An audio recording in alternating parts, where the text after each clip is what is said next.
பொது தமிழுக்கு எப்படி படிக்கணும்னு எங்க அகாடமில சொன்ன டிப்ஸ் தான் இன்னைக்கு இந்த வீடியோல பார்க்க போறோம். அதுக்கு முன்னாடி நம்ம சேனலை சப்ஸ்கிரைப் பண்ணிருக்க என்னோட சப்ஸ்கிரைபர்ஸ் எல்லாருக்குமே ரொம்ப ரொம்ப நன்றி.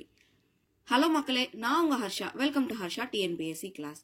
பொது தமிழுக்கு இவ்வளவு நாளா அட்டை டு அட்டை படிச்சுட்டு இருந்தோம். இப்ப நமக்கு கொடுத்திருக்க சிலபஸ் படி அந்த ஒரு மெத்தடு வேலைக்கே ஆகாது. புக்ல நம்ம சிலபஸ் படி போறதுதான் சரியான முறையா இருக்கும். ஃபர்ஸ்ட் நீங்க படிக்க வேண்டியது புதிய பள்ளிப்பாட புத்தகங்கள். கிராமருக்கு நமக்கு அலகு 1ல இருந்து அலகு 6 வரைக்கும் கிராமர் நமக்கு கொடுத்திருக்காங்க. இந்த கிராமருக்கு நீங்க இலக்கணத்துக்கு என்ன பண்ணணும் அப்படின்னு பாத்தீங்கன்னா, ஒரு டாபிக்கா நமக்கு ஸ்கூல் புக்ல கவர் ஆகிறதா நீங்க ஃபர்ஸ்ட் படிக்கணும். அதுலயும் புதிய பாட புத்தகத்துல இருக்கிறதா நீங்க படிக்கணும். ஒன்னொன்னா தேடி தேடி படிக்க தேவையில்லை. வேர் டு ஸ்டடி நம்ம சேனல்லையே ப்ரொவைட் பண்ணியிருக்கோம். செக் பண்ணி பாருங்க. டெலகிராம்ல PDF வந்து இருக்கு. நிறைய அகாடமிஸ்ல வேர் டு ஸ்டடி தமிழுக்கு கொடுத்துட்டாங்க. ஸோ அதுல ஒரு டாபிக்கும் எங்கெங்க இருக்கு அப்படிங்கறத அவங்க மென்ஷன் பண்ணி கொடுத்துருக்காங்க. சில டாபிக்ஸ்க்கு பழைய புத்தகங்கள்லயும் எங்க இருக்கு அப்படிங்கறத கொடுத்துருக்காங்க. அப்ப நீங்க ரொம்ப ரொம்ப பொறுமையா படிச்சா கூட உங்களால 60 நாளையில மொத்த தமிழையுமே முடிக்க முடியும். போன வாட்டி இந்த சிலபஸ் மாத்துறதுக்கு முன்னாடி பாத்தீங்கன்னா உங்களுக்கு 1 வருஷம் இருந்தாலுமே தமிழுக்கு பத்தாது அப்படிங்கிற மாதிரிதான் இருக்கும். காரணம் மறந்து போகும். 6வது படிச்சு முடிச்சுட்டு 7வது போகும்போது 6வது மறந்துடும். 7வது முடிச்சுட்டு 8வது போகும்போது 7வது மறந்துடும். ஏன்னா படிக்கிற கண்டென்ட் ரொம்ப அதிகமா இருந்தனால ரொம்ப அதிகமான ரிவிஷன்ஸ் தேவைப்பட்டுச்சு. அந்த ரிவிஷனை திருப்பி கொடுத்துட்டே இருக்கும்போது வெறுமனே கேள்வி மட்டும் கேட்டா ஆப்ஷன் இல்லாம பதில் சொல்றதுங்கிறது கடினமா இருந்துச்சு. அந்த அளவுக்கு நம்ம வந்து நிறைய படிச்சிருக்கோம். இப்ப வந்து அப்படி கிடையவே கிடையாது. எல்லாமே வந்து நம்ம அப்ளை பண்ண போறோம். கொஸ்டினை பார்த்து அந்த 4 ஆப்ஷன்ல எது வரும் எது வராதுன்னு சூஸ் பண்றதுதான் நமக்கு இலக்கணம். அப்ப இங்க மனப்பாடம் பண்றதுக்கு எதுவுமே இல்ல. அதிகமான பிராக்டிஸ் வந்து தேவைப்படுது. கிராமர் எங்கெல்லாம் புதிய புத்தகம் பழைய புத்தகத்துல கவர் ஆகுது அப்படிங்கிறதுக்கு நீங்க நோட்ஸ் எடுக்கணும். நோட்ஸுமே நிறைய சேனல்ல ஃப்ரீ வீடியோஸ் யூடியூப்ல கொடுக்கறதுக்கு ஸ்டார்ட் பண்ணிட்டாங்க. நீங்க அதை பார்த்துமே நோட்ஸ் எடுக்கலாம். ஸோ நோட்ஸ் எடுத்து படிக்கிறதா இப்போ நீங்க 100க்கு 90க்கு மேல கேள்விகள் போடுறதுக்கு உங்களுக்கு ஹெல்ப் பண்ண போகுது. கண்ணில் பார்த்து படிக்கிறது அப்படிங்கறத வந்து மறந்துருங்க. நோட்ஸ் எடுத்து படிங்க.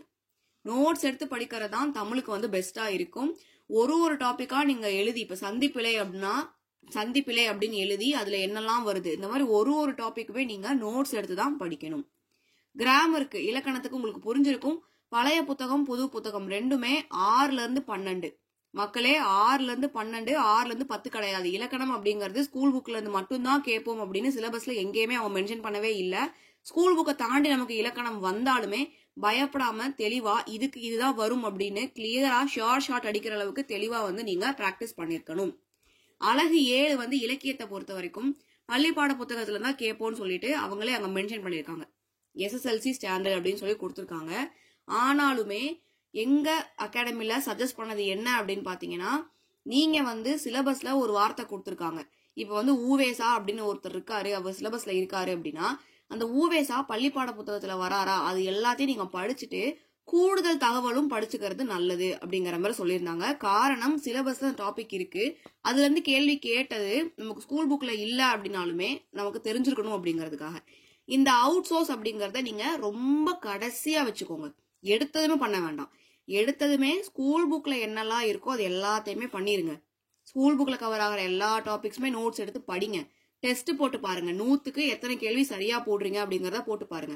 அப்பயுமே சாட்டிஸ்ஃபைங்கா இல்ல அப்படின்னா அலகு 7க்கு மட்டும், அலகு 1ல இருந்து 6க்கு நான் சொல்லல, அலகு 7க்கு மட்டும் சிலபஸ்ல கவர் ஆகிற டாபிக்ஸ்க்கு அவுட் சோர்ஸ் தேவைப்பட்டா கொஞ்சம் கேதர் பண்ணி சேர்த்தி படிச்சுக்கோங்க.